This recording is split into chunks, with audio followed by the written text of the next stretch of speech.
ఆచా coding tutor training ఇచ్చి permanent IT job ఇస్తారు. 9697969788. Ruled out ఇంకా రైట్.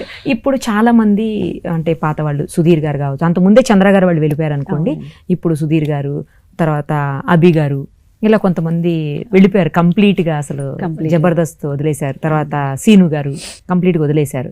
మీకు ఇష్టమైన సుధీర్ గారు కూడా అసలు కంప్లీట్గా కనిపించట్లేదు, ఇక్కడ కనిపించట్లేదు, శ్రీదేవి డ్రామా కంపెనీ కూడా కనిపించట్లేదు.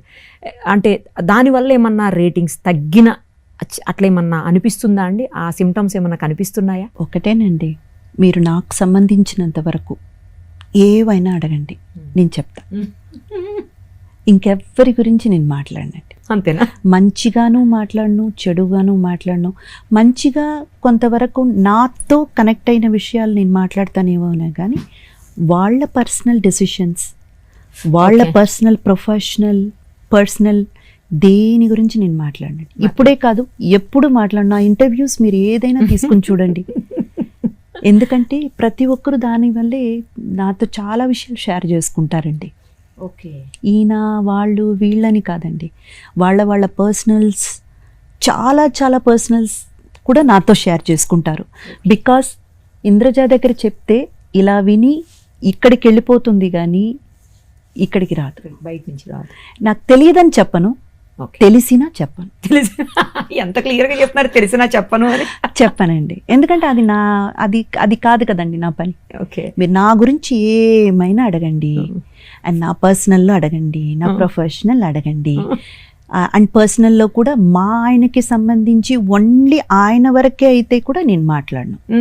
నేను ఆయన సంబంధించి ఏమైనా అడుగుతారా చెప్తాను. ఇంకా మా పాపను కూడా కలుపుకుంటాను. తన 9th స్టాండర్డే అయినా కానీ తనకి సంబంధించి తన పర్సనల్ కూడా నేను మాట్లాడినండి. ఓకే, అది నా పాలసీ. ఓకే, పోనీ వాళ్ళు వెళ్ళిపోయినందుకు మిస్ అవుతున్నారా మీరు? ఎందుకంటే మీతో చాలా బాండింగ్ ఉంటుంది.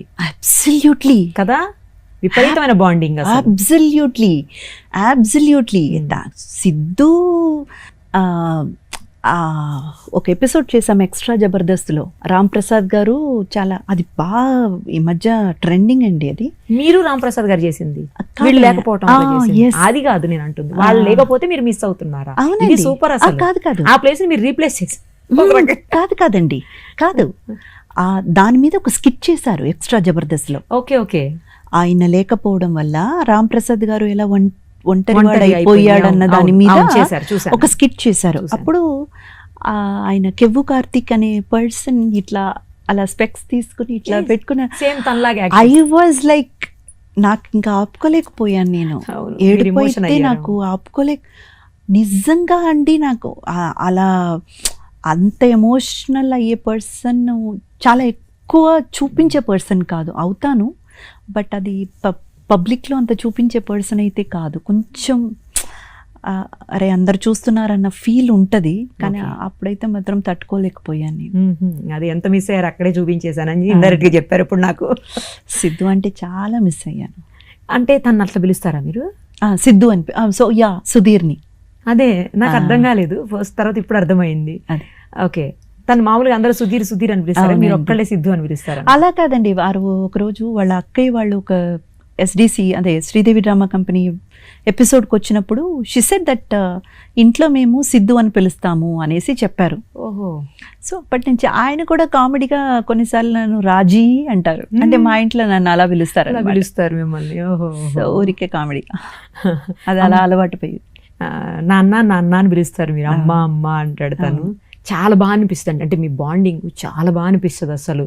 దట్స్ బికాస్ ఇక్కడ నుంచి వచ్చింది కాబట్టి అండి, అదేం యాక్టింగ్ కాదు, కెమెరా కోసం మనం చేసింది అయితే కాదు. అందరితో ఉండరు కదా అట్లా, ఒకరిద్దరితోనే మీరు ఉంటారు అట్లా? లేదండి, యాక్చువల్గా చెప్పాలంటే నాకు ఎవరి మీదైనా అంతే ఒక మదర్లీ ఫీల్ అనేది నాకు ఎప్పుడు ఉందండి. బట్ ద థింగ్ ఈస్, ఈయన కొంచెం స్పెషల్ అనుకోండి, దట్స్ చాలా స్పెషల్ బాండింగ్ అన్నమాట. కొంతమంది అయితే అంటుంటారు ఏజ్ దగ్గర ఉంటుంది ఇద్దరిది, అమ్మ కొడుకు. ఆయనకి నాకు 8 years అండి, 7 to 8 years డిఫరెన్స్. దగ్గరగా ఉంటది ఏజ్, అయినా కూడా అమ్మ కొడుకులా వాళ్ళే ఉంటారు ఇద్దరు. బాగుంటుందండి, మీరు కూడా ఎవరి చేతనైనా అమ్మ అని అనిపించుకోండి, చాలా బాగుంటది. వేరే ఏ పదం కన్నా కూడా మేడం, అక్క, తొక్క పేర్లు ఇవన్నీ తీసేస్తే అమ్మా అని ఎవరైనా పిలిస్తే చూడండి, అది చాలా బాగుంటది, గమ్మత్తుగా ఉంటది వినడానికి. Yeah super. అసలు తర్వాత ప్రవీణ్ విషయంలో కూడా ప్రవీణ్ అసలు ఒకడు, మీరు దేవుడిచ్చిన అమ్మనేమో. నాకు దేవుడిచ్చిన కొడుకు అనుకోండి, అంతే కదండి.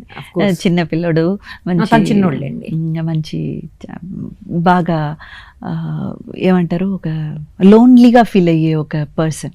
నాకు అమ్మలేదు కదా అన్న లోటు ఎక్కువగా ఫీల్ అయ్యే ఒక పిల్లోడు. అది నాకు చాలా బాధేస్తుంది అన్నమాట. అలా ఎప్పుడు అనుకోవద్దురా, any time you can call me.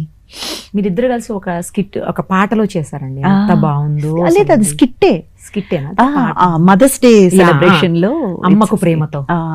So అది చాలా బాగుంటుంది అసలు, అది ఎంత బాగుంటుందో. అది గుర్తొస్తే.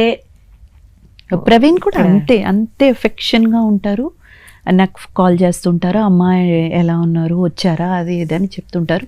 నేను కూడా హైదరాబాద్ వచ్చినప్పుడల్లా కాల్ చేయడం, ఎలా ఉన్నారు. గిఫ్ట్ ఇచ్చారంట, పెద్ద గిఫ్ట్ తనకు. పెద్ద గిఫ్ట్ అంతా లేదండి, ఒక వాచ్ ఇచ్చాను అంతే.